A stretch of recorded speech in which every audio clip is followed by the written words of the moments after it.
সাদকা করা ত্যাগের বিষয়। মানুষের মনের ভিতরে যখন এই টেন্ডেন্সি আছে যে আমি যদি সর্বপ্রথমে মসজিদে যাই আমার আমলনামার উঠে সওয়াব পাবে, একজন কেন 10 জন কেন যতজন মানুষ সর্বপ্রথমে মসজিদে কাতারে আসবে আমার আল্লাহ তাআলা প্রথম শ্রেণীর কাতারের মানুষের আমলনামা একটা উটের সওয়াব দান করে দিল। নাম্বার 2, দ্বিতীয় নম্বরে বলেছেন বাকারাতুল মানে গাভী অথবা গরু। কোরআনে কারীমের দ্বিতীয় সর্ববৃহৎ সূরা হচ্ছে সূরা বাকারা। সূরা বাকারার মধ্যে আয়াতে কারিমা শরীফ হচ্ছে 286। সুবহানাল্লাহ বলেন না? আল্লাহ তাআলা সূরার প্রারম্ভিকে সূরা বাকারা মানে গরুর কথা এনেছেন। একটা গাভী একটা গরু আল্লাহর তৈরি জান্নাতে যাবে, জোরে বলো সুবহানাল্লাহ। একটা উট জান্নাতে যাবে, একটা লাঠিও জান্নাতে যাবে। এভাবে অনেক ঘটনা আছে। এই উটটা হলো সালেহ আলাইহিস সালামের উট। হযরত সালেহ আলাইহিস সালাম একজন পয়গম্বর, ওনার উম্মতরা ওনাকে তিরস্কার করত, উনি উটের দিকে খেয়াল করত।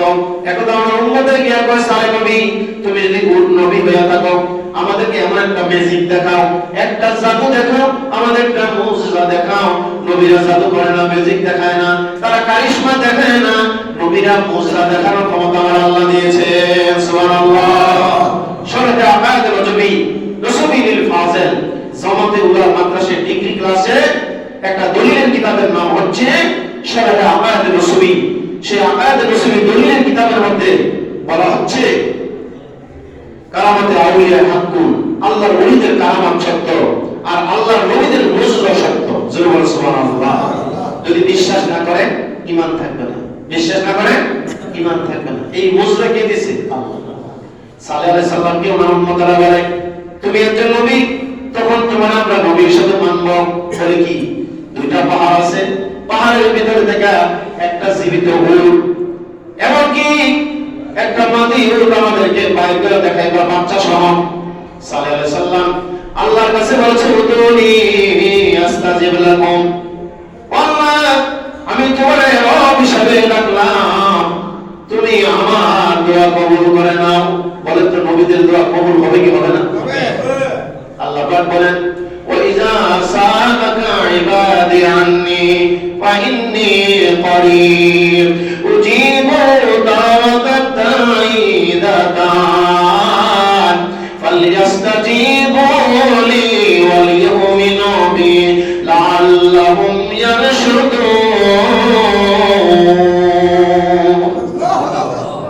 আল্লাহ পাক বলেন হে আমার নবী আপনার উম্মতদেরকে আমার বান্দাদেরকে আপনি জানিয়ে দেন, এলান করে দেন, ঘোষণা করে দেন আমার বান্দারা সারা জীবন পর শুধু আমার ইবাদত করব আর আমার গোলামি করব। যদি আমার বান্দারা আমার না পায়, কোন বান্দা হয়তোবা বলবে আল্লাহ নাই, বলবে নাউজুবিল্লাহ। একটা মুসা আলাইহিস সালাম আল্লাহকে বলছে আল্লাহ তোমরা যদি পাইতাম গরম পানিতে গোসল করাইতাম, তোমরা যদি পাইতাম নতুন জামা কাপড় পরাইয়া দিতাম, তোমরা যদি পাইতাম দুধের বাচ্চার মতন কোলে লইয়া বাড়ি বাড়ি আনতাম, তোমরা যদি পাইতাম গরম দুধ পান করাইতাম। আল্লাহ বলে মুসা আমি তো এমন না। সুবহানাল্লাহ বলেন না? এটা হলো আশিক এবং মাশুকের প্রেমের খেলা। জোরে বলুন সুবহানাল্লাহ। আশিকোं से क्या मजा है, माशूकों से पोसियो, आशिकों से क्या मजा है, माशूकों से पोसियो, शागिदुल में क्या मजा है, बुलबुल से पोसियो।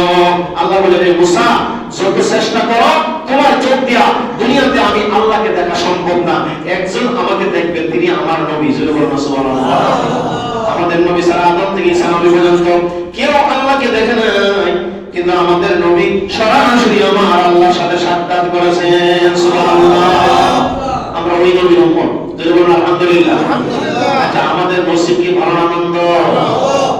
সালেহ আলাইহিস সালাম আল্লাহকে ডাক দেয় আল্লাহ তুমি তো ওয়াদা দিছো তোমার বান্দা যখন তোমার ডাক দেয় ওয়াইজা সালাকা ইবাদি আন্নী ফাইন্নী করিব, তুমি বলেছো তোমার বান্দা যখন তোমার তালাশ করে যে আল্লাহ কই, ডাইনে বামে সামনে পেছনে উপরে নিচে কোন জায়গায় তুমি আছো, আল্লাহ উত্তর দেয় বান্দা যখন তুমি আমার নামাজে বলো, নামাজের বাহিরে বলো, আমাকে আল্লাহ বলে ডাক করার সঙ্গে সঙ্গে আমি তোমার নিকটবর্তী হয়ে যাই।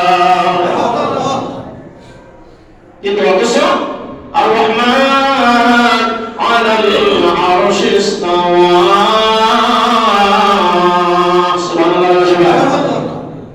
আল্লাহ বলেন আমার একটা বাসভবন ভবন আছে, আমার একটা বাড়ি আছে, একটা থাকার জায়গা আছে, ওই জায়গা আমি অধিষ্ঠিত, আমি প্রতিষ্ঠিত, ওই জায়গা আমি আল্লাহ থাকি, ওই জায়গার নাম হলো আল্লাহর আরশ আজিম। আল্লাহর বাসভবন নাম কি? আরশ আজিম। সালেহ আলাইহিস সালাম ডাকতে দুনিয়া থেকে আল্লাহ, আল্লাহ তুমি কি শোনো না? আল্লাহ বলে ফাইন্নী করিব, আমি তোমার নিকটে আছি, উজিবু দাওয়াতাত দাঈ দাদান। কোন ব্যক্তি যদি বিপদে পড়ে, মুসিবতে পড়ে আমার যখন ডাক দেয়, আমাকে আল্লাহ বলে ডাক দেওয়ার সঙ্গে সঙ্গে বান্দাটাকে সাড়া দেওয়া আমি আল্লাহর পক্ষে ওয়াজিব হয়ে যায়। সালেহ নবী কইছে, সালেহ নবী একটু অপেক্ষা করো, ইন্তজার করো, আল্লাহ তো লা ইয়ানতিজুরু লি আহাদি, সময় করার জন্য অপেক্ষা করে না। হযরত সালেহ নবী বলে, আল্লাহ আমাদের একটু পরে আমার উম্মতেরা তিরস্কার করবে, তুমি কেমন নবী হইলা? তোমার কাছে একটা মুজরা চাইলাম, তুমি মুজরা দেখাইতে পারলা না। আল্লাহ বলে, সালেহ নবী তোমার উম্মতদেরকে জানায়া দাও, আমি আল্লাহ দুই পাহাড়ের মাঝখান থেকে একটা মাদি উট বাচ্চা সহ বের করে দেব, তারা যেন এই উটটারে জবাই করে না খায়। সুবহানাল্লাহ বলেন না? কি না করে খায়? জবাই করে না, দুধ খাইতে পারবো। সালেহ আলাইহিস সালাম দোয়া করলে দুই পাহাড়ের ভেতর থেকে আবার আল্লাহ তাআলা একটা উট বাইর করে দিলেন।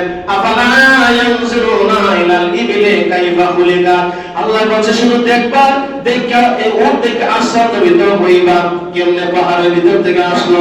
সুবহানাল্লাহ সুবহানাল্লাহ। এই চিন্তা করতে করতে জীবন শেষ হয়ে যাবে। আল্লাহ পাক রব্বুল আলামিন হুকুম করেছেন দুই পাহাড়ের ভিতর থেকে মাদি উট বাচ্চা সহ তার ধরে আসো, দুধের ধরে আসো, আসতে আছে। লোকেরা কয় ঠিক আছে, সালেহ নবী একজন নবী। সুবহানাল্লাহ। সালেহ আলাইহিস সালাম বলেছেন তোমরা কিন্তু এই উটের দুধ পান করতে পারবা, কিন্তু এই উটটাকে খাইতে পারবা না। তখন তারা কি করছে? লোভে পড়ে দুধ দহন করেছে, দুধ পান করছে, দুধ খাইছে। সালেহ আলাইহিস সালামের কথা তারা লঙ্ঘন করেছে। জোরে বলবেন নাউজুবিল্লাহ। 14 দিন পরে, মতান্তর কিছুদিন পরে এদের সকলে যারা দুধ পান করছিল শুকরিয়া আদায় করে নাই, নিয়ামতের শুকর আদায় না করার কারণে আল্লাহ পাক তাদের